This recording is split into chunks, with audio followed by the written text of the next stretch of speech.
Magandang oras mga katiyats. Meron tayong bigyan ng reaksyon ngayon. Ito ang napakaswerteng pangyayari sa likod ng dilubyo. Noong kasagsagan ng Bagyong Tino, ang Cebu ay talagang tinamaan, di ba? Pagdating din ng Bagyong Uwan, ang Cebu ay tinamaan din. Pero sa isang isla ng Cebu, ito yung islang Daang Bantayan. Kaya pala tinatawag na Daang Bantayan yan kasi parang meron palang old cemetery diyan, nagkapanahonan pa ng tinatawag natin na mga ninuno natin ng Maharlika Nation. Yung tinatawag pa tayo na Maharlika noon, the land of Ophir, kung saan ang mga tao ay kahit magsasaka ay nagsusuot ng ginto dahil napakaraming ang ginto ang Pilipinas noon. At hanggang sa ngayon ay mayroon pa rin, mga kababayan. Kaya ito yung napakalaking pruweba na totoo ang tinatawag na ang Pilipinas ay ang isla o bansa ng ginto. Ito ang the land of Ophir na palaging dinadalaw ni King Solomon noong kapanahunan niya. Ito ay grabe, ang ganda ng mga dito, ng mga beads na putol-putol na ng mga kwintas, na ang ganda ng pagkagawa. Ito'y video courtesy ni Jessica Soho, ni Miss Jessica Soho. Ito yung nangyayari sa Daang Bantayan sa Cebu. Kaya atin na panoorin ang video at bigyan ng reaksyon. Sa pananalasa ng Bagyong Tino at Super Typhoon Uwan, binalaan ng publiko na iwasan ang mga baybayin sa banta ng storm surge o daluyong. Kabilang na ang mga tiga-Bantayan Island sa Cebu. Pero makalipas ang bagyo,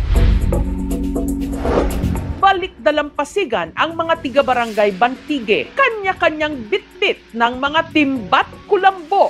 Ayun sila nga nagayak sa duta. Pero ang kanilang pakay, hindi mga isda o anumang lamang dagat, kundi mga gintong alahas na kung tawagin nila, bulawan. Wow, ito yung tinatawag na ng mga Ilonggo o taga Iloilo, na sa amin ang ginto ay ginapiko, ginapala. Ay hindi na nga ito pinipiko Ito'y pinupulot na lang kasi nabanlas na wash out ng malakas na bagyong Tino at Uwan. Ayan pala, ang gilid pala ng isla na yan ay isa palang lumang sementeryo ng ating mga ninuno. Yung kapanahonan pa ni Lapu-Lapu. Kasi mga 12th century ito na mga ginto. So kapanahonan nga ng ni Lapu-Lapu. Ibig sabihin, ang Cebu ay talagang mayaman yan na lugar dahil na ang mga ibinaon dyan ay may mga ginto At ang mga ginto nila ay talaga itong napakaganda ng pagkapanday, ng pagkagawa. Parang yung nakuha ni Mang Berto sa Surigao, di ba? Dito sa amin. Si Mang Berto Morales ng San Miguel Magruyong. Pinuntahan ko yun Pero walang nanood sa video noon Ibalik ko nga yun. Pinuntahan ko yung lugar kung saan nakuha ni Mang Berto Morales ang totoong hoards of gold na pinakamarami sa history in the world na natagpuan, na totoong natagpuan. Hindi yung mga vlog-vlog lang na may mga ginto. Yung talagang natagpuan na umabot ng 60 kilos ang napulot ni Mang Berto noon. At marami pa rin ang nakakuha doon. So ito yung katulad noon, parang gold rush Parang gold rush sa baybayin, di ba? Lahat ng taga-baryo, lahat ng taga doon ay pumunta, nagdadala ng mga ng mga moskitero, ng mga pinupulot na lang nila Grabe, sobrang swerte. Kasi hindi na kailangan hukayin. Nako, kung merong nagdadala ng detector na na itong katulad ng GoFind ng Minelab na makapag-identify ng ginto, ay madaling hanapin yun Kasi kahit nabaon ng dalawang dangkal, di ba? Kahit nabaon ng 24 feet, 2 feet kasi yun, ang effectivity ng go find, ay lagot, ubos na, talagang matagpuan yung marami yan eh, kasi yan ay sementeryo, ibig sabihin nagkalat lang yan dyan. Pero yung mga tao, naghukay sila ay doon lang sa kung saan napulot nung unang nakakuha niyan. Ang unang nakakuha niyan ay nakakuha daw siya ng 21 piraso o 22 piraso, pero hindi yun ang totoo ha. Yung sinabi niya, kalahati lang yun. Siya kasi yung nauna doon, so ibig sabihin, napulot niya halos lahat ng nakita niya. Kasi lumitaw eh, kumikinang eh. Kumikinang siya sa tubig ng dagat, kaya madaling makita. Kaya yan ang ginto. Ang ginto talaga ay hindi yan kinakalawang, hindi yan umitim, hindi yan nagkukulay ng... Ang kulay talaga niyan ay makinang na ginto. Kahit na matapos pa itong mundo, ay ginto pa rin siya. Kaya ang ginto ang pinakamahal na metal. Huwag nyo lang isipin yung mga white metal na mga platinum, mga titanium, mga kung ano-anong palladium. Walang bumibili niyan. Ang binibili talaga ngayon, ginto. Mahal nga yung mga palladium pero walang bumibili niyan. Ay nako, kaya huwag na tayong mag-argue na ang ginto ang number 1 na pinakamahal na metal. Wala nang iba, mga kababayan. It never tarnish, kahit sa Biblia ay naroon, sinabi na ginto ni King Solomon. Walang sinabi na palladium ni King Solomon o platinum ni King Solomon. Wala, ginto talaga ang equivalent ng pera. At ito yung standards noon pa man sa kapanahonan pa ni King Solomon. Kung bibili ka ng lupa, ng mga hayop, ng mga baka, kalabaw, ginto ang gagamitin. Napakaswerte ng taga-daang bantayan, mga kababayan. Patuloy tayo sa balita, pero sa bandang dulo nito ay, nako, nandyan na naman ang gobyerno, hinahabol naman yung mga nakapulot. Walastik talaga, mga kababayan. Bigyan natin yun ng reaksyon mamaya. Manood muna tayo dito sa video. Paldo-paldo, maraming nabiyayaan. Saan nanggaling ang mga ginto na inagos sa kanilang dalampasigan? Pag-iimbestiga ng aming team, nadiskubre nila na ang mga ginto may malaking pagkakahawig sa mga sinaunang alahas noon pang 10th to 13th century. Pumunta na ako sa baybayin. Tapos may nakita akong Bungo ng tao. Anong koneksyon o papel ng mga ito sa ginintuang kasaysayan ng Cebu? Mga pabaon sa mga nangamatay. Pero ang archaeologist na si Dr. Jobers Bersales tutol sa ginawa ng mga residente. Raid or trade, ang rason bakit may mga gold dyan. Hindi nyo pagmamayari yan. May mga curse yan. Ayan, so ito bigyan natin ng reaksyon tong isang dito. Archaeologist daw siya eh. Dr. Bersales. Kung ikaw siguro, doktor ang nagugutom pagkatapos ng bagyo, ay meron na namang isang bagyo, di ba? Kung ikaw ang nagugutom, hindi ka ba maghanap doon ng ginto? Isang botil lang yan ay, ano na ngayon eh, ang 1 gram ay, isang botil niyan ay 1 gramo eh. Ang 1 gram ngayon ay nasa 7,000 na. 7,000 pesos ang 1 gram ng ginto. Kasing laki ng munggo. Tapos sasabihin itong Bersales na to na bawal daw yun. Anong bawal? Bawal kapag totoong itong reservation yan. Kung ginawang reservation or protected areas yan, bawal yan. Pero yan kasi ay hindi alam ng gobyerno na meron dyan eh. Hindi rin alam ng mga tao na meron dyan.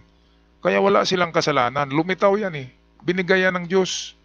Dahil nga pagkatapos ng bagyo ay nagugutom yung mga tao. Kaya itong nagsasabi na ay naku, sarap eh. Mga kababayan, di ba? Kayo mga kababayan, makapulot kayo ng isang butil na ginto na panahon ng ating mga ninuno. Ibigay mo ba sa gobyerno? Kasi kukunin daw ng gobyerno. Anong kukunin? Yan na nga yung binigay ng Diyos dahil swerte na yan. Ngayon, ang mali diyan, halimbawa, yan ay sementeryo talaga na nakikita at protektado na sementeryo na historical. Tapos, pinaghukay ng mga tao, yan yung bawal.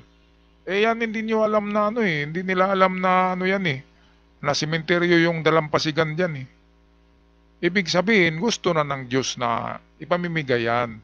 Kaya tinamaan siya ng malakas na alon at naglabasan yung mga ginto. Kaya itong sinabi ni na bawal daw, anong bawal? Sinong magpakain sa mga nagugutom? Sa panahon ng pagkatapos ng bagyo, lahat ng mapulot mo ay sa iyo yun. Dahil bigay yun ng kalikasan dahil sa bagyo. Tapos iniisip na daw historical. Anong historical? Historical nga yan pero hindi protected yung lugar. Paano magiging... Ngayon nyo lang na laman na historical dahil naglitawan yung mga ginto tsaka mga kalansay. Kaya after diyan, siguro ito ang klaro. Pagkatapos na madiscover na yan pala libingan ng ating mga ninuno, yan na yung pitsa, buwan at taon na under protection ng gobyerno ang lugar na yan. Pero before that, nung pagkatapos lamang ng bagyo, walang nakakaalam na ganyan yan. So hindi bawal sa mga tao na mamulot doon ng ginto dahil ang mga tao doon hindi nila alam na libingan yan. At naglitawan yung mga ginto, anong gagawin mo ginto yun Isang butil, 7,000 hindi mo ba pupulutin? Napakatarantado. Isuli mo ba yun? Kanino mo isuli yun? Wala ngang may-ari niyan. May-ari niyan patay na nakabaon Di ba mga kababayan? Isurinder daw sa doon sa museum ba yun? Kung ano-ano na Paano mo isurinder yan? Hindi nga alam ng taga-museum na meron dyan. Ngayon lang nila alam. Ngayon, sa panahon na ito, na alam na ng local government dyan na yan pala ay libingan, so pwede na silang gagawa ng ordinansa, ng local ordinance, na bawal dyan mamulot ng ginto. Yan ang totoo niyan. Yan ang dapat. Pero yung nakapulot nung pagkatapos ng bagyo, tapos isusuli, tapos hahabulin, paghahanapin, napaka-tarantado. Kanino mo isurinder yung ginto? Ibenta yun ng surindiran mo. Kahit sa mga, mga local government official, kapag ibigay mo yung napulot mo na 3 butil ay 21, 21,000 na ibigay mo pa ba? Kaya sa mga nakapulot dyan na nanonood ngayon, gawin nyo, tunawin nyo na lang. Huwag na kayong mag-isip na historical yan. Kasi binigay na yan ng Diyos. Ang historical dyan ay yung mga palayok na nilagyan yan. Kapag nakakuha sila ng mga plato dyan, mga palayok, pottery, yun ang ilagay nila sa museum para gawa ng istorya. Pero yung mga ginto, hindi na talaga yan ibibigay kahit sino pang archaeologist. Yung mga archaeologist na treasure hunter, hindi na nila binibigay sa gobyerno Ang binibigay nila, yung mga nakuha na lang nila na palayok. Yan ang katotohanan yan.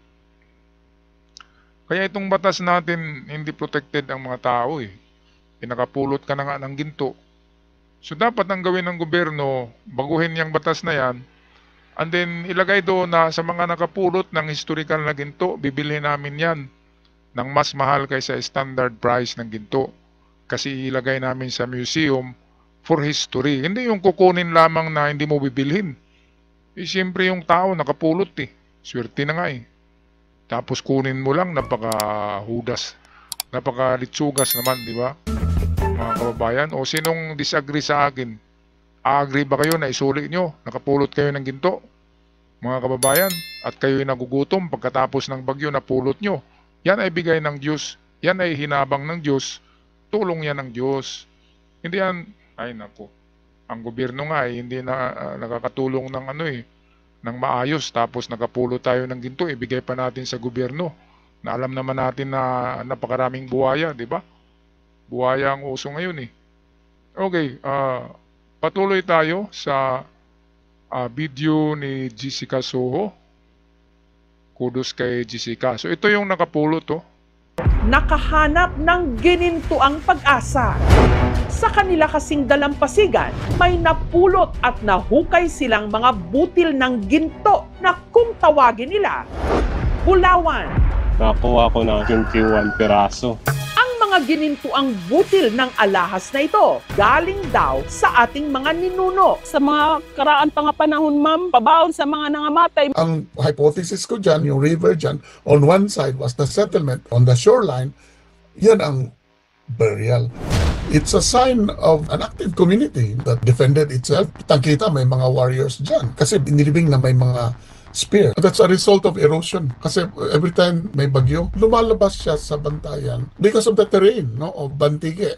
Katunayan, nung araw na nahukay nila ang mga ginto, nahanap din daw ni Macol ang isa sa mga posibleng nagmamay-ari nito. Pumunta na ako sa baybayin. May nakita ako. Isang bungo. Binalik ko na lang yung katawan ng bungo. Hindi na raw nakapagtataka na may mga ganitong nahuhukay na butil ng ginto sa Cebu.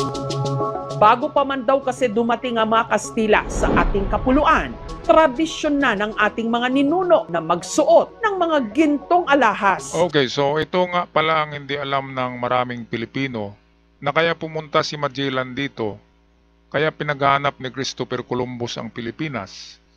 At pagkatapos ni Magellan ay may dumating pa na mga colonizers. Ang totoo niyan ay pinaghanap talaga nila ang Cebu. Ang Cebu, ayon sa Biblia, yan ang Sheba. Ang Sheba ay yan ay isa sa mga apo ni bloodline ni Noah. Bloodline ni Noah yan. Yung sa baha. Si Sheba. Meron pang si Tarsis, di ba? Meron pang tatlo yan eh. Kaya ang tatlong yan na apo ni Noah ba yan? Apo sa apo ni Noah. Yung tatlong yan, Tarsis saka si Sheba. Tatlo yan, nakalimutan ko yung isa. Ayan yung Luzon, Visayas, Mindanao. Kaya si Sheba ay siya si Cebu. At sa Katagalan ay nagiging Cebu. Ayan, kaya meron talagang napakaraming ginto sa Cebu. Kaya pinaghahanap yan ni Magellan noon. Ngayon, ang unang tinuro ng guide ni Magellan, ni Pigapita. Pigapita pala yun, di ba? Yung biographer ni Magellan, si Pigapita, ang unang tinuro nila ay Butuan. Kaya nga maraming ding ginto sa Butuan. Pero tinuro sila ni Dato Colombo, Dato Colombo ng Butuan, ng Agusan. Tinuro sila na naroon daw sa Mactan ang napakaraming ginto. Kaya sinamahan na naman ni Dato Colombo sila Magellan at Pigapita papuntang Mactan. Ngayon, nang malaman ng taga Mactan, sila Lapu-Lapu, na dumating ng mga colonizers, siyempre, meron silang ginto doon na binabantayan at ayaw nila makolonize. Kaya nagipaglaban sila Lapu-Lapu. Yun ang katapusan ni Magellan. Pero ang hinahanap talaga nila ay ang The Land of Ophir. Yun nga, sabi ay nasa tapat daw ng China, maraming isla daw na kumpul-kumpul. Di ba ang maraming isla ay ang Visayas? Kasi isla-isla, archipelago eh. Ang Luzon ay solid na yan na landmass, ganun din ang Mindanao. Pero ang napakaraming isla-isla na nakaharap sa China, yun ang The Land of Ophir na pinaghahanap ni Magellan at saka ni Columbus. At pati na si Marco Polo. Pagkatapos ni Columbus at Magellan, si Marco Polo ay nag-travel din. At sinabi ni Marco Polo na sa mga pulo-pulo daw ng malapit sa Malacca, ang Malacca ay Malaysia, doon daw sa unahan ng Malacca ay naroon yung mga pulo-pulo. Ay, yun na yung ito na yung Spratly Island, kasama din ng Zambales, Palawan, at Central Visayas, Cebu, Samar, yung mga isla-isla diyan, Romblon, Panay, at kung ano pang mga isla diyan. Kaya, ito yung sadya talaga ni Magellan na, kaya nga triple G yung sadya ni Magellan eh. God, for the glory of God, for the glory of gold, and for the glory of the king. So tatlong glory yan eh. For the gold, for the king, for the God. Yun ang sadya ni Magellan, kaya pumunta sila ng Mactan. Kaya totoo pala na ang mga tao diyan sa Mactan noon, sa Cebu, sa Daang Bantayan, yung mga kapanahonan nila Pulapo, lahat pala nakasuot ng ginto. Kahit nga hikaw nila Pulapo, di ba, ginto yun na malapad, malaki. Grabe mga kababayan, no, ang history. Kaya ito na, oh, nakahiring na ang gobyerno, ang LGU. Kukunin daw yung mga ginto na napulot. Mga kababayan, papayag ba kayo niyan? Ako, ayoko. Siyempre pera yan at naghihirap ka, di ba? Hindi mo naman ninakaw yan. Binigay yan ng kalikasan at hindi mo yan ninakaw sa sementeryo dahil hindi mo alam na sementeryo yung lugar na yon. Kung sipulturero ka tapos nagnakaw ka ng mga ginto sa mga libingan, yun yung bawal. Di ba? Agree ba kayo mga ka-TH? Sana ay agree kayo. Patuloy tayo. Ito na, oh. Nakarating sa pamunuan ng National Museum of the Philippines at ang National Commission for Culture and the Arts o NCCA. Sa RA 10066 as Ay. amended by 11961. So, ang dapat gawin ng mga ka-discover ay i-report sa amin and Ay, i-surrender. Pag hindi mo ni-report, violation siya. Ang penal provisions ay not Report. less than 10 days and or fine of 200,000 pesos based sa decision ng court. Ay nako, sarap anuhin yung dila, ano? Mag-fine ka pa, tapos ibigay mo pa yung ginto. Napakagago naman na batas yan. Bakit ba hindi mabura-bura na batas yan? Baguhin ang batas, okay nga, yung historical gold dapat i-surrender kung nakuha mo yan sa mga protected areas na preservation. Pero yung nasa isang isla ka lang, tapos yung isla ay tinamaan ng tsunami, di ba? At lumabas yung mga nabaon na ginto. Kasalanan mo ba yun? Binigay na sa'yo ng Diyos, mga kababayan? O, sinong makapulot dyan ng ginto na ibigay nyo sa gobyerno? Alam nyo naman yung bigyan nyo ng ginto ay hindi din yun ibigay sa presidente. Sa kanya lang yun eh. Sino bang torpe na nakapulot ng ginto tapos ibigay mo sa mga barangay officials? Napakatarantado naman yan. Ang tamang batas na gawin ay kung may makapulot at gustong i-display sa museum ang historical gold, ay bilhin ng tamang presyo sa nakapulot. Bilhin, hindi yung kunin tapos pagmultahan pa tapos tatakutin mo pa na makulong. Napakatarantado naman yan. Kung ako'y maging presidente, tanggalin ko yung batas na yan at ilagay ko doon sa nakapulot ng ginto, sa inyo na yan. Pero kung historical, bibilhin namin ng doble. O diba, maligaya yung nakapulot. Hindi yung kunin mo lang tapos kasuhan mo pa. Napakatarantado naman ang batas yan, mga kababayan, diba? Okay, so ito naman yung ano. Ayan na naman yung ito. Hindi kasi nakapulot to eh, kaya salita ng salita ito. Pakinggan nga natin yan. People are weak. Nawala tayong respeto sa ating nakalipas. This is really sad. Okay, yung sinabi niyang respeto, hindi nga alam eh. Okay lang kung may nakalagay dyan na karatula na ito ay libingan nila Pulapo, huwag niyong hukayin. Wala nga, isang isla nga lang eh. Isang ilog lang, tapos naglitawan yung mga ginto. Sino bang tarantado na hindi doon kukuha, di ba? Gold rush na yan, gold rush, kaya mga tao pumunta doon. Wala namang nakalagay doon na libingan ito nila Pulapo, huwag niyong hukain, bawal yan. Wala eh. Hindi yan museum eh. Naglitawan lang. Kaya yung batas, dapat klaro siya na kapag nakuha niyo yung mga gold sa nasirang museum, halimbawa ang museum tinamaan ng comet at sumabog, nagsambulat yung mga ginto, ayun yung isuli, di ba? Pero itong nasa isang isla, and then wala ngang mga tao diyan, tapos bigla lang lumitaw yung mga ginto, di ba kasalanan ba ng nakapulot? Kaya tuloy itong bumili ay itatago na lang niya daw eh. Itong nakabili ito, si Kalbo. Ano naman kaya ang balak gawin ng gold seller na si Brian sa mga nabili niyang ginto? Gusto ko po sana ibenta ng mas mahal. Pero na-expose na po, ikikip ko na lang po. Pag re-rescue ng mga artifacts. Nagkakondak kami ng orientation sa mga tao. Yung mga ganyan usually may nagbabalik. Sunod na lang sa ila, patakaran kay makakuan may penalty malat nga dako. Tang-ayon ako ma'am kay medyo nagabusto naman ma'am, dili naman taga diri ang iban. Pwede naman i-surrender pero para sa amin, maliit na bagay lang din naman yan. Masaya na yung mga tao nga makabili ng bigas. Kung may nakita kayo, hindi nyo yan pagmamayari. Pagmamayari yan ng sambayan ng Pilipino. Ay, naku, mali. Pagmamayari yan ng Diyos, ng Panginoon, at binigay yan sa mga naghihirap na mga Pilipino. Talagang mali, no? Pagmamayari daw ng gobyerno. Anong pagmamayari? History lang ang pagmamayari ng gobyerno. Ang ginto na napulot ng mga tao sa kanila na yon dahil binigay nga ng bagyo. Diba? Naghihirap yung mga tao, binagyo. Imbis na tulungan ng gobyerno ay kunin pa nila yung mga napulot na ginto. Napaka-tarantado naman na batas yan.